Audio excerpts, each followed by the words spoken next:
Hi mga ka-teach! So, welcome back sa ating Teacher Anna's channel. So, hindi niyo muna ako makita ngayon kasi wala pa tayong dito.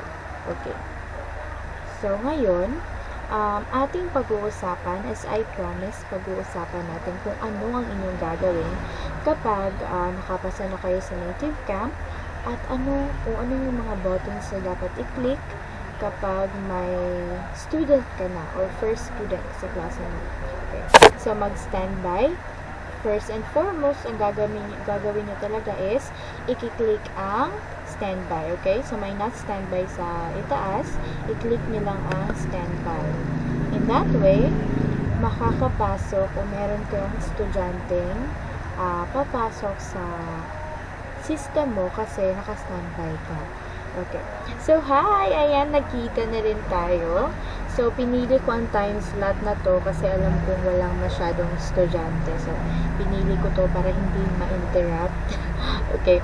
So, I'll just have this one. So, kung first timer ka na makapasok dito, ang details na andito, for example, ito na yung mga past students mo. Pinaka-last student na na-conduct with your class. Okay. So, kung first timer ka, wala yan. Walang estudyante o walang pangalan ng estudyante makikita dyan. Okay. So, dito natin makikita ang ID mo. Yan. Okay. So, dito is makikita natin yung guidelines, dashboard, message, students info, text, learning kit for teachers, Japanese phrases, translation, schedule, reservation, history, lesson review, account, test my cam, notice, rule, payment, teacher ranking, and inquiry. So, makikita natin yan lahat dito. Okay. So, kung first timer ka, tapos may estudyante na pumasok sa system mo, kasi active ka, may mag-a-appear yan dito. Okay? So, hindi mo makikita ang mukha mo dito. May mag-a-appear na color block, tapos may magre-ring na doorbell. Okay, so like, may magre-ring dyan. So, wala ka lang gagawin. Don't panic. Baka iniisip mo, saan mga buttons dito yung pipindutin? So, walang pipindutin, okay? Instead, ang gagawin mo lang is, pumunta ka sa text, dito, yan. Kasi, maghihintay ka kung ano yung pipiliin na module ng estudyante mo. Okay? So, yun ang gagawin lang natin. Huwag tayong mag-panic. Kasi first time ako din, yung first time ko is sobrang, like, meron na akong mga, sweat? Ano ba sa Tagalog yung sweat? As in, sobrang yung mukha ko kasi, baka, saan ang pindutin, ganyan. Pero later, nag-appear din yung textbook. So, ayan na. Kung ano yung nag-appear na textbook, yun ang ika-conduct na klase mo with your student. Okay? So, for my next video is ating aalamin. So, for example, ang napili na textbook ng estudyante ay beginner course 221, nice to meet you. Okay. So, ganyan ang makikita nyo agad. Okay? So, makikita nyo yan agad doon. Ganyan. So, yun lang ang sasabihin nyo.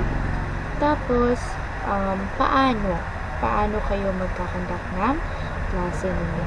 So, ganyan na, okay na. Let's have the routine. The very routine is self-introduction. Like, hi there.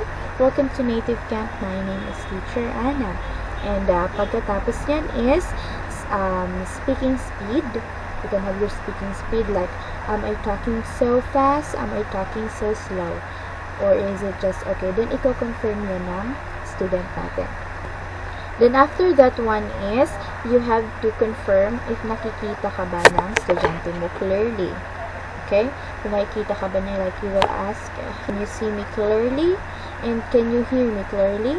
So, kapag nag-confirm naman si student, meaning okay na, good to go ka na sa klase. And pinakaunang gagawin mo before you will start your class is grammar entry. You will say, okay, so today, for example, the name of our student is Nika.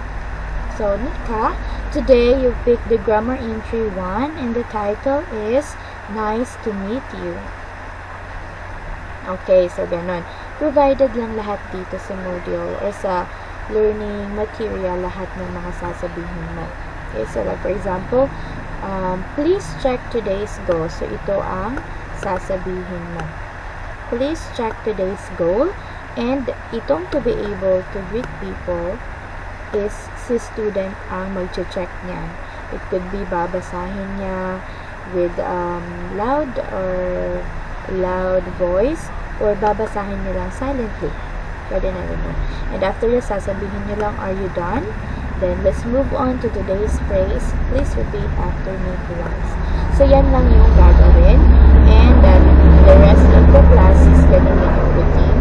Kung ano yung sasabihin mo is provided mo din na rin sa learning material.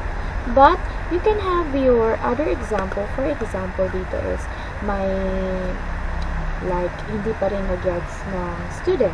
So, you can have your own example in a very simple way. Okay? So, kung maaaring ang gagamitin natin is yung pinaka-simple sa lahat na simpleng word. Yun ang ating gagamitin kasi kailangan nilang maintindihan ng mabuti. Pero, ang mga students naman ay palagi naman sila nagtatanong. For example, I can't understand what you say, so you just have to elaborate, or you can have your simple word for him or her to understand. Okay, so yan na ang gagawin natin. Then, after that one, kung tapos na yung lesson mo, exercises, tapos na, so you can have the review. Okay, so sa review, you need to pick 3 new words and phrases this lesson. So, all you need to do is grab a felty pen, of course. You need to grab a felty pen and a whiteboard, okay? So, malayo yung whiteboard ko. So, hindi ko napagod. Basta whiteboard para isulat nyo doon ang mga 3 new words and phrases na natutunan ng estudyante nyo sa araw na yan o sa klase na yan. And next one is yung 3 difficult pronounced words, okay?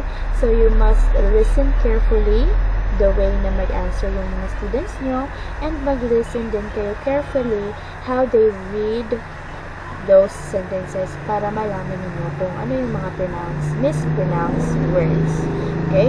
So, you need to correct them after that, and if the time is already up, all you need to do is to say your goodbyes and say good points to your students. Okay? So, I guess that is one of the most simple thing to do in creating your first class. Okay. So, thank you so much for today. I hope you have something na na-learn sa video ko mga ka-teach. And please do subscribe, like, share, para naman malaman ng iba, para may matutunan at may matutunan din sila sa videos ko. So, thank you so much for today, and may God bless you and stay safe mga ka-teach. Bye-bye.